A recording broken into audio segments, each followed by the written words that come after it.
राजा विक्रमादित्य का राज्य अपनी शांति और समृद्धि के लिए प्रसिद्ध था। एक दिन एक अजनबी साधु उनके दरबार में आया।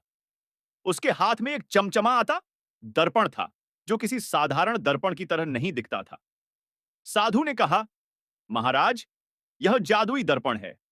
इसमें देखने से व्यक्ति का सच्चा स्वभाव प्रकट होता है, लेकिन यह केवल उन्हीं के लिए उपयोगी है जो सत्य और साहस का सामना कर सकते हैं। विक्रमादित्य ने दर्पण को देखते हुए कहा, मुझे इस दर्पण की परीक्षा करने में कोई भय नहीं है। सत्य का सामना करना ही एक राजा का कर्तव्य है। साधु ने कहा, महाराज, इस दर्पण में देखने से आप ना केवल अपना बल्कि अपने राज्य का भी सच्चा स्वरूप देख सकते हैं। क्या आप तैयार हैं? विक्रमादित्य ने सहमति दी। जैसे ही उन्होंने दर्पण में देखा, उन्हें अपने राज्य का दृश्य दिखा। अधिकांश लोग खुशहाल और संतुष्ट थे, लेकिन कुछ इलाकों में गरीबी और असंतोष का दृश्य भी दिखाई दिया। साधु ने पूछा, महाराज, क्या आप इसे स्वीकार करते हैं? विक्रमादित्य ने कहा, हां, मैं इसे स्वीकार करता हूं। यह मेरे लिए एक चेतावनी है कि मुझे अपने राज्य के उन हिस्सों पर अधिक ध्यान देना होगा। साधु ने कहा, अब इस दर्पण में अपने मंत्रियों को देखें।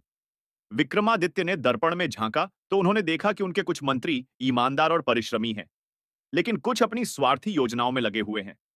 साधु ने फिर पूछा, क्या आप यह सत्य स्वीकार करेंगे? विक्रमादित्य ने कहा, हां, सत्य से मुंह मोड़ने के बजाय मैं इसे सुधारने का प्रयास करूंगा। ऐसे मंत्रियों को दंड दिया जाएगा और ईमानदार व्यक्तियों को इनाम दिया जाएगा। साधु ने दर्पण को विक्रमादित्य के सामने घुमाया और कहा, अब इस दर्पण में अपने भीतर झांके। विक्रमादित्य ने जैसे ही देखा, उन्होंने पाया कि वे एक न्यायप्रिय और साहसी राजा हैं, लेकिन कभी-कभी उन्हें अपनी शक्ति पर अभिमान हो जाता है। साधु ने पूछा, महाराज, क्या आप अपने इस दोष को स्वीकार करते हैं? विक्रमादित्य ने बिना कोई झिझक के कहा, हां, मैं एक साधारण मनुष्य हूं और मुझ में भी कमियां हो सकती हैं, परंतु मेरा धर्म है कि मैं उन्हें सुधारने का प्रयास करूं। इस सत्य के लिए मैं आपका आभारी हूं।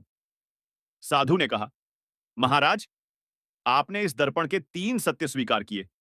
यही सच्चे नेतृत्व की पहचान है। यह दर्पण अब हमेशा आपके पास रहेगा और आपको समय-समय पर सच्चाई का मार्ग दिखाएगा।